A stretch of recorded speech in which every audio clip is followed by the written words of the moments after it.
So it just really depends on each of these individual projects, right? Like how are they handling their treasuries? Are they a Ponzi scheme to begin with? Were they even a viable company? It's a great question because if people think about 90% of all those 27 ICO companies actually failed. But it's kind of like the dot-com era. There was an explosion of growth and the bubble popped in dot-com. Now you have this game-changing technology of the internet today. I think decentralized finance and blockchain technology is following the same trajectory. And, okay, good point there. How do you know if something's a scam? Because you see people, usually on the internet and say, oh, this project's a scam, or that's a scam. I don't know how much due diligence those people have done to claim or make those claims, but how would you identify whether or not a project is legit? I mean, that's a great question because there is so much out there. It is very difficult.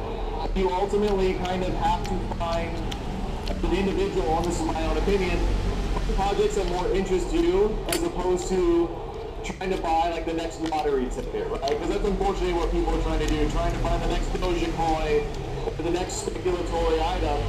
If you can find a project that's interesting to you, oh, these guys are great because they're revolutionary debit cards or whatever it is, you start doing due diligence within that project because a lot of them have documents, picture repositories. You go to their chat rooms and interact with people and kind of get a feel for that project. But ultimately, you are going to have to do due diligence. Somebody buying Amazon for the first time, or some of these unknown things on the stock market, you really have to do your research in anything that you're going to put money into, and cryptocurrency is no different.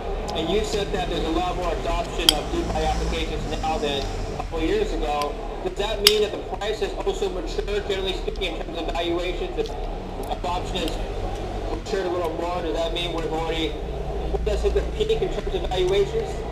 No, not at all, because I really think this is the first iteration of protocols coming out, of people really trying to find maturity. But you really have 0.0001 of the population looking at crypto, right? What happens when all these really brilliant people start to take crypto seriously?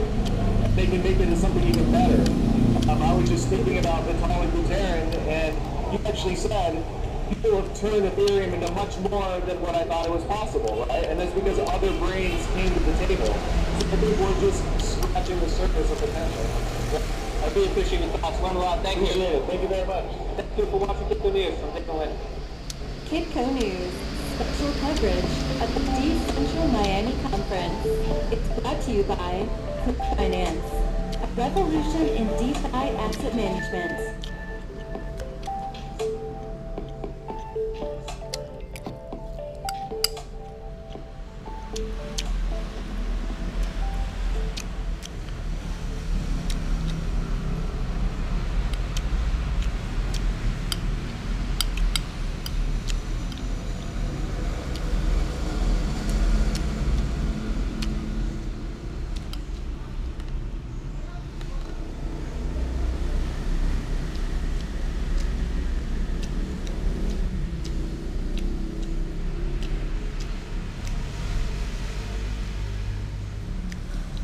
Kitco News, special coverage at the Decentral Miami Conference is brought to you by Finance, a revolution in DeFi asset management. Here with Red from Harvest Finance. Welcome to the show. Thanks for having me. We're going to talk about why you're choosing to stay pseudo-anonymous. It's important to our discussion. Yeah, but let's talk about yield farming. Important concept in DeFi. What is yield farming? Yield farming is just a way to earn passive income, otherwise like stagnant investments. So if you're holding Ethereum, you may just be holding in a wallet, hoping it goes up in price. Yield farming is you can deposit your Ethereum at a place like Harvest Finance, and they'll put it to work by earning rewards with your Ethereum, which then grows your balance of Ethereum. Harvest Finance does that in an automated fashion to save you money like on Ethereum gas costs, network gas costs. Okay. And give us an example of an actual token or crypto or protocol that's being harvesting right now? Sure. Like co-finance is one of the very well-known DeFi protocols on Ethereum, and they're an exchange, a decentralized exchange. So they require liquidity to operate, liquidity from random people. And in order to get you to entice you to deposit your liquidity there, they give you a CRV token reward. What Harvest Finance does is take your Ethereum, deposit it at co-finance, you start earning that CRV token, sell the CRV token for more Ethereum, deposit it back in your balance. Now you're earning more CRV token on a growing balance. So you're actually earning on a compounding balance and earning APY at an exponential curve. And what's the percentage of APY we're talking about in this particular example? In this particular example, probably about 10 to 15%. It's kind of more of like the timid type of returns where some can exceed 500%. But what determines the APY? Because that's a huge range.